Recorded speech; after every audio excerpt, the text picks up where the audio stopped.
If you were an Allied tanker in 1940-4, the sound that haunted your nightmares was the scream of a Stuka bomber. It was a dull thud from a distant tree line, followed instantly by your wingman exploding into a ball of fire. That was the Tiger tank, the pride of Germany's Panzerwaffe and the invincible monster of the Allied imagination. Legend had it that destroying a single Tiger required sacrificing 5 Shermans. Seeing this, you might ask a question. Since the United States possessed the greatest industrial capacity on Earth, why didn't they build a tank that was heavy? Why did the US hike them and send soldiers to their deaths in the thin Sky Sherman, refusing to upgrade their gear? Actually, this was American stupidity. It was the coldest, smartest calculation that won World War II. Today, we are going to deconstruct why perfect German engineering ultimately lost to American mediocrity. This isn't just a story about the tanks. It's a life minus or minus death duel between 2 opposing national destinies. We must go back to the source. You have to understand the German mind set a near minus pathological obsession with craftsmanship. In peacetime, this builds the best Mercedes and BMWs, symbols of luxury and performance. But in the brutal reality of war, this specific spirit became a heavy curse. In 1940-1, the Wehrmacht hit the T-third type prices in the Soviet Union. German tanks, which had swept across Europe, suddenly looked like toys against the T-third type with their sloped armor. Hitler and his generals were furious. Their reaction was very German. They decided to build a super-minus weapon that would dominate the enemy in every dimension, regardless of cost. They didn't want a tank that was merely good enough, they wanted an invincible one. Thus, the Panzer VI, the legendary Tiger, was finally born into the world. On paper, the Tiger was an engineering miracle. It weighed 50-7 tons with 100 millimeters of frontal armor, a specification unheard of at the time. When it debuted in 1940-2, almost no Allied anti-tank weapon could penetrate its front at normal combat ranges, making it a moving fortress. This meant a Tiger could essentially walk through a battlefield with impunity, ignoring incoming fire, even more terrifying than its armor were its sharp, deadly teeth. The Tiger mounted the KW Yokai 30-680-8mm gun, adapted from a famous anti-aircraft cannon. Its precision and killing power were absolutely terrifying. Reports showed German gunners could blow the turret off an Allied tank from 2,000 meters or more, a distance where they were barely visible to us.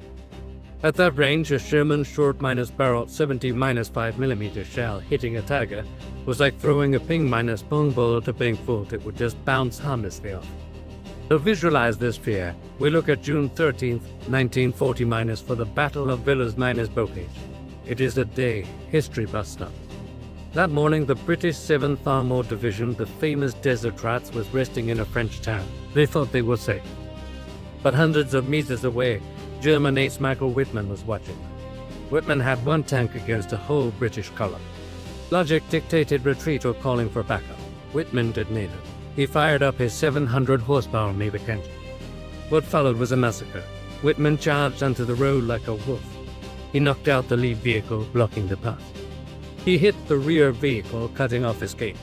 Then he drove casually down the line, firing on the move. Tanks were popped one by one. In less than 15 minutes, Wittmann's single Tiger destroyed 14 tanks, 15 personnel carriers, and 2 anti-tank guns. The British vanguard collapsed. This is the source of Tiger phobia. In that moment, German technical superiority seemed insurmountable. The Germans believed that if they could just build enough Tigers, victory belonged to the Third Reich. But notice my word. If they could build enough. That was the beginning of the German tragedy. The Tiger's power was built on over-minus complicated engineering. To support 50-7 tons, German engineers designed complex interleaved road wheels. Have you seen a Tiger's wheels? They overlap like a layer cake. It is beautiful engineering, offering a smooth ride and a stable shooting platform. But for Hans and Fritz, the mechanics, it was absolute hell. Imagine the Russian winter, -30 degrees. Mud and snow pack into those wheels and freeze solid. The tank is instantly immobilized. Or, if an inner road were bricks, mechanics have to remove 4 or 5 outer wheels just to reach it. This process took hours. In war, time is blood. A super-minus weapon worth millions becomes scrap metal simply because of a flat tire. Furthermore, the transmission and engine were fragile. The tank was simply too heavy for doctor systems originally designed for much lighter wheels. The Tiger's biggest enemy was to light fire was mechanical failure. Data shows a huge percentage of Tigers were lost not to combat, but because they broke down and the crew had to blow them up and walk home. This is the Atism curse. They were building tanks like Swiss watches, precise, expensive, fragile, and high minus maintenance. Now let us look across the Atlantic Ocean. While Germany chased perfection, America was tortured by a colder reality distance. The Atlantic Ocean separated the US factories from the front. This was a unique problem Germany never had to solve, but it dictated every single United States decision from start to finish. Every bullet, every can of spam, and every tank had to fit in a ship's hold and cross thousands of kilometers of dangerous ocean. This represents the logistic philosophy. Why did the Sherman tank look exactly the way it did on the battlefield? It was not decided by some battlefield fantasy. It was decided strictly by the physical limits of cranes and cargo hatches. The main United States transport ship, the Liberty ship, had fixed hatch sizes that could not be changed for any cargo. Port cranes had weight limits around 30 tons, while European bridges and tunnels had strict width and load limits. If America had simply built a 60-ton monster like the Tiger, what exactly would have happened in reality? They would have piled up on United States docks, or upon reaching France, they simply could not be unloaded from the ships. Or they would doctor onto a standard European bridge and immediately collapse it, falling disastrously into the river below. So the design specification for the Sherman was not can it kill a Tiger, but rather the simple question, can we ship it? This birthed the M for Sherman. It weighed 30 tons with moderate width, fitted in a Liberty ship, and crossed any European bridge. People mocked the Sherman as mediocre due to thin armor, but they ignore its deadliest attribute, absolute mechanical reliability. Ask a World War II veteran if he would rather drive a Tiger or a Sherman on a long march. He would pick the Sherman every time. The Sherman rarely broke down. Its river tracks lasted longer, and its engines were incredibly robust and durable in all conditions.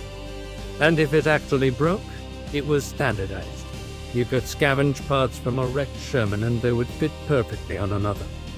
The United States logistics system was so strong that frontline units could order engines like ordering pizza. A skilled United States maintenance crew could swap a Sherman's engine and transmission right in the field in just 4 hours. For a Tiger, that required a trip back to a factory, if they could even tow it, taking days or weeks of precious combat time. This led to a terrifying phenomenon for the Germans called regeneration. In the Battle of Arques, they were really horrified. They killed a wave of Shermans yesterday, but today a new wave attacked. Even the tank disabled yesterday was back in the fight.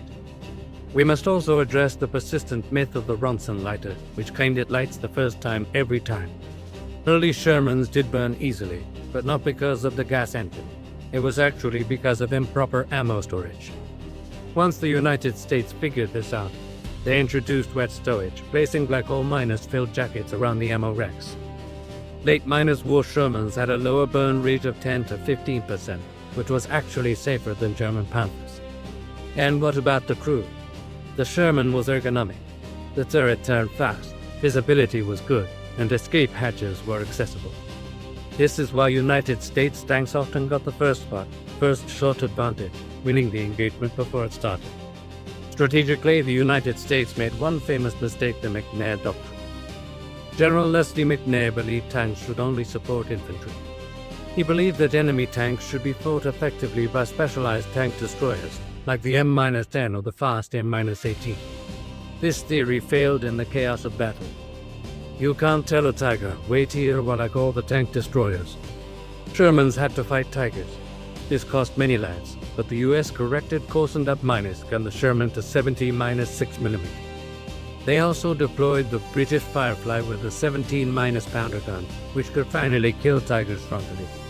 But ultimately, the math decided the winner. It was not about individual duels, but about the cold, hard numbers of production.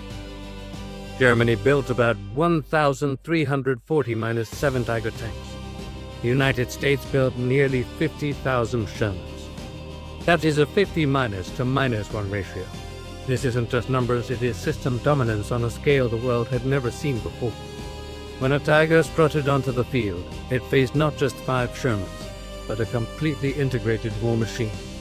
It faced P-40-7 thunderbolts overhead, hundreds of artillery guns coordinated by radio, and a severed supply line. Germany was fighting a night's war, relying on heroes and super-minus weapons. America was fighting an industrial war. The Sherman was the correct answer to that math problem. It wasn't perfect, and it certainly couldn't win a duel. But it could get to the fight, stay in the fight, and keep coming until the last tiger ran out of gas and was abandoned. This tiger versus Sherman debate offers a profound lesson for business and life. What is true quality? To the Germans, quality meant peak performance, specs, and art. To the Americans, quality meant adaptability, reliability, and scalability. History tells us that in a systemic conflict, a perfect but fragile system always loses to a good enough and robust system. The tiger might have won the tactical duels on the field, but the Sherman drove into the heart of Berlin and ultimately won the war. Modern main battle tanks like the Leopard 2 or M1 Abrams actually follow the Sherman's philosophy of reliability and standardization. They prioritize mobility and logistics, rather than the Tiger's heavy minus-handed and over-minus engineered obsession with raw armor and size. So, next time you dominate in a video game with an invincible tiger, remember one thing: that is just a game, not reality. In real history, the kid in the Sherman bouncing in the mud, scared but backed by an endless supply chain, was the real victor. If you want more hardcore breakdowns of history's deadliest miscalculations, please smash the like button and subscribe right now. I am your strategy observer, watching the tides of history. I will see you on the next battle.